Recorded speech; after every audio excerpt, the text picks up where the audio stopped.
ang magtatagumpay. Dahil tayo ang mga anak ng bayan. Tayo ang nagmamay-ari sa lupang ito. Sa atin ang bayan ito. Puritin ang mga sedula nyo! Mabuhay ang katipunan!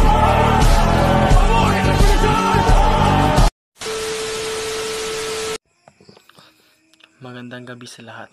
Sa bidyong ito ay ibabahagi ko ang aking kritikal na refleksyon tungkol sa pelikulang Bonifacio, ang unang Pangulo, na pinagbibidahan ni Robin Padilla.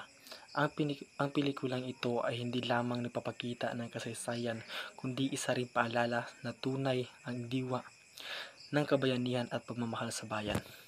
Habang pinapanood ko ang pelikula, nakita ko si Andres Bonifacio bilang isang leader na may matinding pagmamahal sa bansa. Isang karaniwang tao na handang ipaglaban ang kalayaan kahit ikapalit ang kasariling buhay. Ipinakita rito na ang kabayanihan ay hindi nasusukat sa posisyon o kapangyarihan, kundi tapang at prinsipyo. Ang tema ng nasyonalismo ay malakas na pinapahayag sa pelikula. Ipinakita kung paano nagsimula ang katipunan, isang samahang naglalayong palayain ang bansa mula sa pang-aapi ng mga Kastila. Sa panonood ko, naisip ko kung paano ko mapakita ang nasyonalismo sa kasalukuyan. Sa simpleng paraan tulad ng pagiging makabayan, paggalang sa kawat-tawat at pagtulong sa kapwa Pilipino, na ipapakita natin ang diwa at mga katulad ni Bonifacio.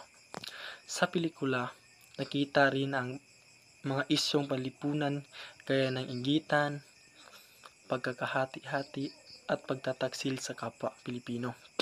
Napagtanto ko na hanggang ngayon umiiral pa rin ito sa ating lipunan sa politika, sa komunidad at maging sa social media. Parang paulit-ulit na kwento ng kasaysayan, kaya mahalagang matuto tayo sa mga pagkakamali ng nakaraan. Maraming salamat.